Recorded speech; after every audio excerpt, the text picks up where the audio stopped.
El Señor esté con vosotros.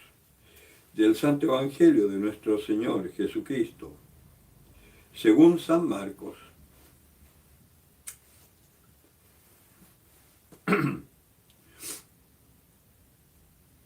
En aquel tiempo Jesús llama a los 12 y comenzó a enviarles de dos en dos, dándoles poder sobre los espíritus inmundos. Les ordenó que nada tomasen para el camino fuera de un bastón, ni pan, ni alforja, ni calderilla en la faja, sino calzados con sandalias, y no vistáis dos túnicas.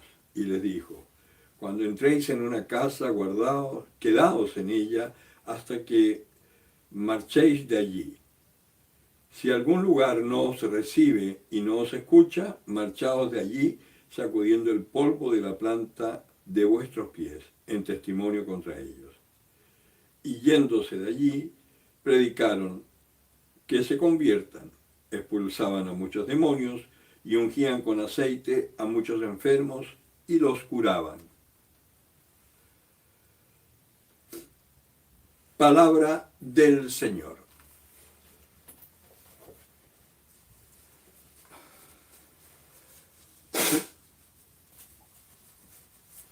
Bien, hermanos.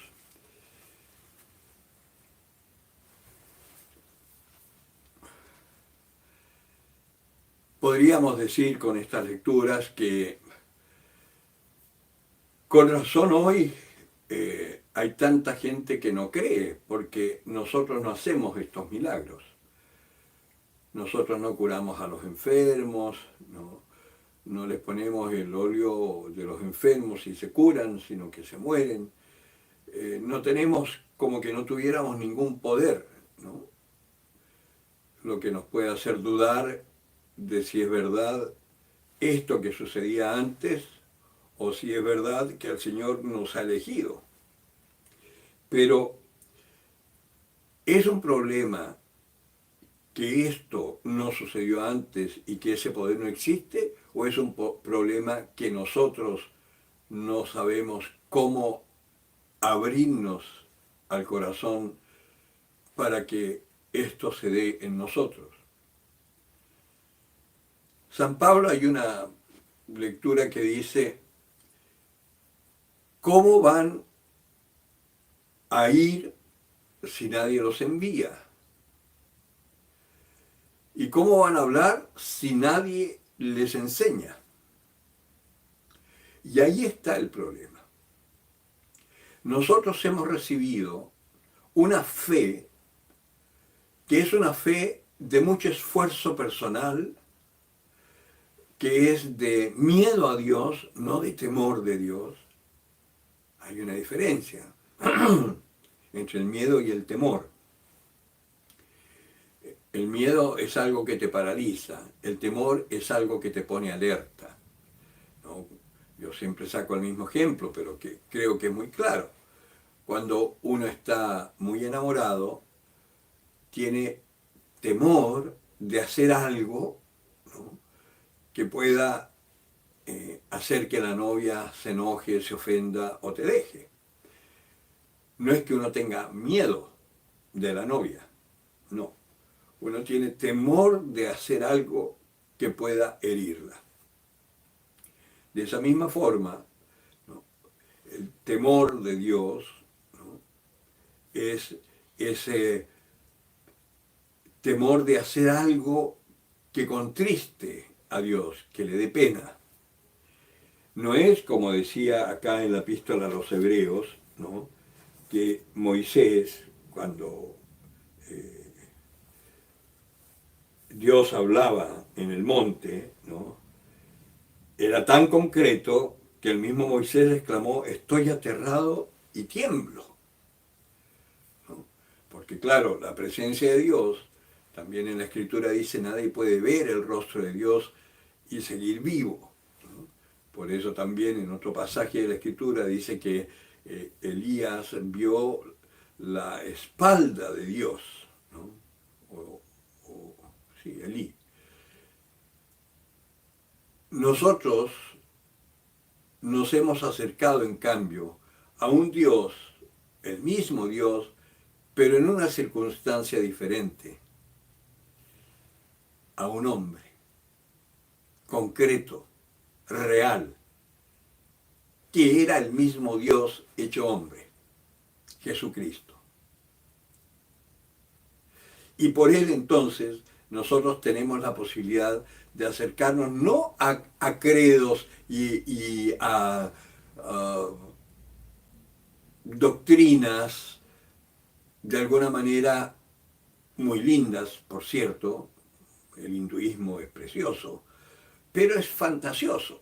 O sea, cuando se habla de Krishna, por ejemplo, Krishna no tiene ninguna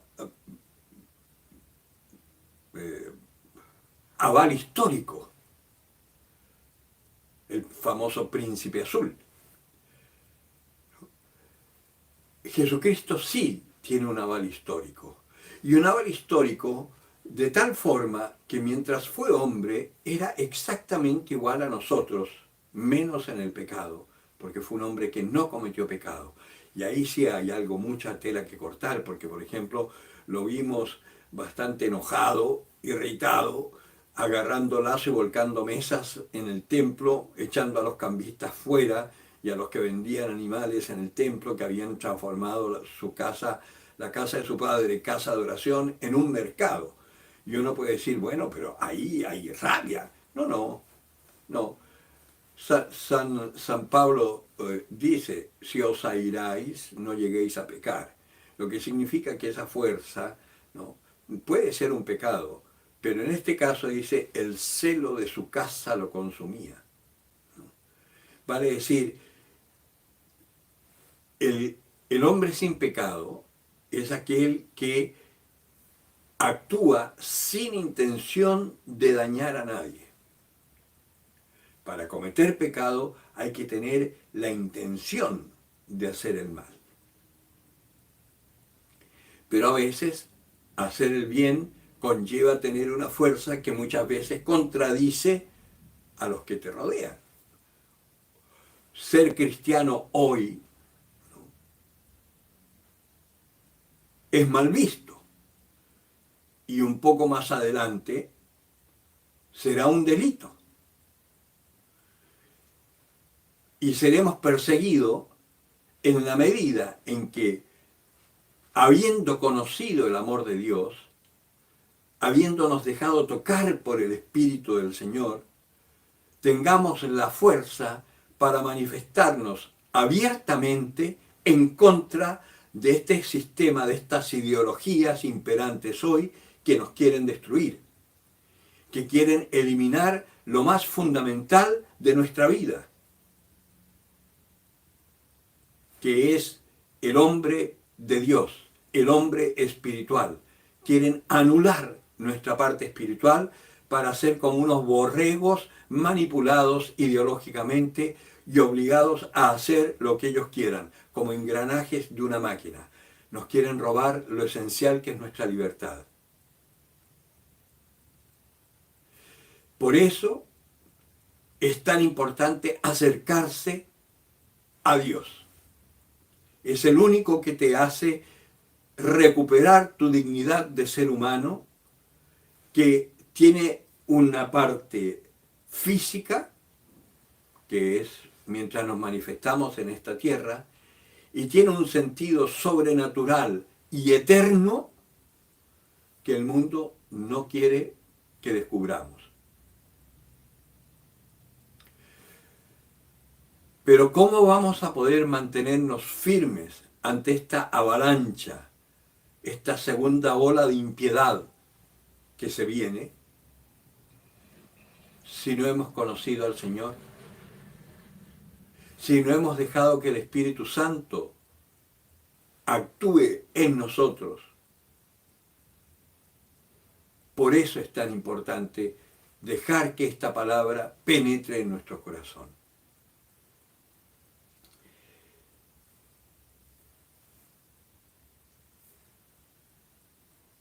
Ustedes se han acercado, decía la Escritura, al monte Sión. El monte Sión para nosotros es la iglesia. Estamos en la iglesia o somos cristianos de boca? Que no puedes ir al templo físicamente porque nos tienen prohibido el templo. Yo siempre he pensado, yo debería poner unas mesitas y servir tecito en la iglesia, ¿no? Cosa que así no puedan decir nada, porque como los locales comerciales están abiertos y los restaurantes están abiertos y cualquiera puede ir, y ahí en muchos casos ni siquiera se respeta el distanciamiento social y nadie dice nada, entonces en vez de poner bancas yo pondría mesitas, ¿no? Y que la gente esté sentada y que tenga una tacita, así como cuando en los locales clandestinos se vende té frío, que en el fondo es vino, ¿no? Pues así, yo pondría unas tacitas con agüita y que la gente esté sentada ahí mientras celebramos la Eucaristía y así parece que estuvieran en un restaurante y no nos pueden decir nada, ¿no? Porque el mundo es perverso, ¿no? No sé, se han dado cuenta, me imagino, ¿no? Y que hay por ahora una persecución sutil a la iglesia. Pues bien, no puedes ir al templo, no te preocupes. Tú eres el templo. Tú eres esa Sion celestial. Tú eres uno que pertenece a esta comunión de los santos. Por lo tanto, Dios está en ti, está contigo por el bautismo. Ábrele las puertas y no tengas miedo, porque nada ni nadie podrá hacerte daño. Y como decía San Pablo, morir es con mucho lo mejor. A mí me impresiona tantos cristianos que se dicen cristianos y que están tan asustados que se vayan a enfermar. Pues si se llegan a enfermar y se llegan a morir, bendito sea Dios. Pero murámonos habiendo hecho algo por nuestros hermanos, por lo menos habiéndoles anunciado el amor de Dios. Que ellos sepan que hay un Dios que ama al hombre, que quiere darle una vida absolutamente trascendente, que el demonio no quiere que lleguemos a eso. Porque Dios quiere que nosotros seamos más que los ángeles, que sigamos siendo personas, no nos vamos a diluir en la inteligencia etérea, amorfa, universal. No. Nosotros seguiremos siendo personas, como Jesucristo. A Jesucristo. Por eso San Pablo está hablando de esta realidad, que nosotros no nos hemos acercado a algo intangible, nos hemos acercado a Dios, al Dios verdadero, que se manifestó como un ser humano, Cristo, pero que también después se manifestó como lo que estamos llamados a ser, un ser espiritual, pero concreto, ¿no? Y Jesucristo, estando los judíos, sus apóstoles, encerrados por miedo a los judíos, Jesucristo se puso en medio de ellos, estando las puertas cerradas, y les dijo: la paz con vosotros, y tenéis algo de comer. Comió, no fue un fantasma, fue un ser de carne y hueso, pero de una forma, de una carne distinta, transfigurada. Y a eso estamos llamados nosotros. Por eso no tengamos miedo, abramos nuestro corazón, dejemos que el Espíritu Santo nos aleccione para que así nosotros podamos ser testigos de Dios, de este Dios concreto que está con nosotros para todos los hombres, cosa que todos los hombres se salven. No hay mejor tarea que podamos realizar, y el pago de esa tarea es la vida eterna. Por eso, no tengas miedo, juégatela por el Señor, ¿no?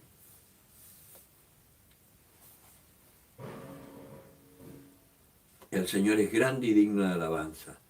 Alabémosle con nuestra vida. Que nuestra fe la conozcan otros hermanos, que la puedan ver, y además, cuando ellos vean que nosotros vivimos felices y tranquilos en medio de esta tribulación que vive el mundo entero, cuando ellos se pregunten: ¿y cómo puedes estar tú tan tranquilo? Ahí da razón de tu fe. Y después dejan que Dios haga el resto.